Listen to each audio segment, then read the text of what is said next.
Hey there, my name is Jessica. I go by Jaw Speaks, and today I wanted to talk to Black women specifically. I wanted to do a little bit of an analysis or a little case study, if you will. I wanted to find out how Black women market online. So what I did is I went into Facebook and I went to the one place that everyone goes for information. Whenever you want to find out anything, I went to Facebook. And in Facebook, I asked, what are the 5 things that Black women should know about digital marketing? Number 1, what are your digital marketing tips? Number 2, what are 3 things that every Black woman should know about digital marketing? And then number 3, who do you recommend watching, asking, or following for this type of information? So here are a couple of different answers that I received back, right? So Felicia, who actually runs the Black Women's Leadership Collective, said, number 2, I personally think it depends on your target audience and what type of marketing they are most responsive to. I am not an over-the-top type of person because it's not my style, and my ideal audience just doesn't respond well to some of the super hyped up stuff that we see out there. I do a lot of freebies, insight papers, challenges, and writing, my blog, LinkedIn, etc. That allows me to grow and nurture relationships in a more natural way. So thank you so much, Felicia, for letting us know that. She also said that her top 3 influencers that she goes to for marketing advice online is Allyson Byrd, Lisa Nichols, and Aprille Hunt. I agree. Next, we're going to go to Deshawn. Deshawn said, I'm about to start ramping up my web presence going into 2018. Knowing your target market is key. Choosing the correct platforms to reach your target audience and actually putting in the time to engage with them with content is very important. You have to be authentic and establish yourself as an expert. You have to put your face out there, and you also have to deliver once you attract people to your product or service online. The experience from web to service or product must be seamless. Work out the details of your brand, logo, colors, everything down to font, if it needs to be consistent across all platforms. Absolutely, Deshawn. So I totally 100% agree. So then we have Renae. And Renae says, great questions. One thing that's helped me is to pick the platform that works for you. Don't get too much information and experience burnout. Instagram and Facebook are my platforms for now, and I usually post on IG or just share to Facebook to keep my pages current. Great insight, Renae. So then Danielle said, find different ways to promote the same thing. Videos, pics, memes. Constantly remind people that you have something they should listen to.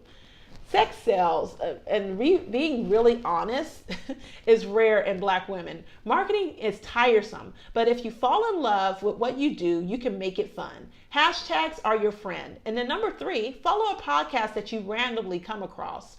Follow their methods to see what they are doing to get attention. And look where to start, right?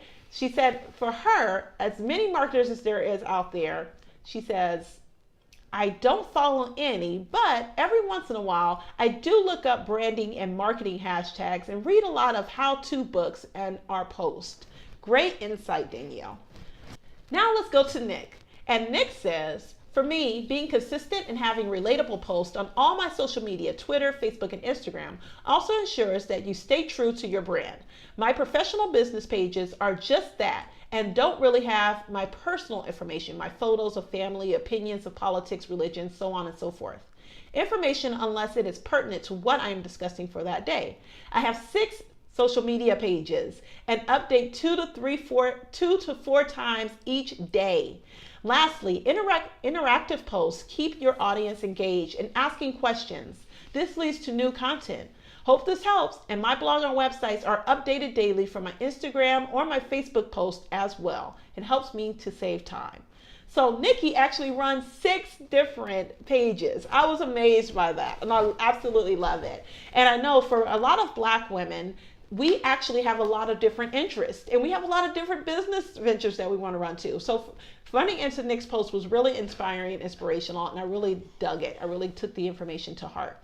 So she says that her Instagram is crucial to her business. And Nick also says that since she initiated Instagram, it is 60% of her overall business. So how about that? So now let's go ahead and go into my tips. So my tips showing up as a Black woman, what you should know about digital marketing, and what I've combined from all of these women is, number one is to represent. Don't be afraid of your image. Be bold and show up. I have so many different conversations with women who actually tell me that they don't want to put their face on their website. If you have a personal brand, your face and your presence is crucial to who you are. If you plan to do any speaking, write a book, or have anything that's related to who you are as an individual, then it is the utmost cruciality, if that's even a word, for you to show up as who you are, be bold, and show yourself, right? You don't cower it away when you're in the grocery store. You don't cower it away when you are in a bathroom by yourself. Well, maybe you do, but that's your personal, right? But who you are is who you are. Be bold in who you are and stand in it, because you are a wonderful, beautiful person. I'm sure you are. I'm sure you're brilliant. Number two is to do your research. You don't have to market the same way that other people do. As you heard, these ladies all market in different ways. What's the way for you? Are you outrageous? Are you out there? Are you spunky? Are you more calm and laid back, more professional? Really market the way that you are. Number three is to respond. That means engage. When you post your post with purpose, also engage. Ask questions. When people are commenting, respond to them. Like their comments, but also say thank you for commenting. Ask them how their day was or what's going on with their pages. Check out their pages. Really engage and start to have those conversations to build those relationships. And then number four is relatability, right?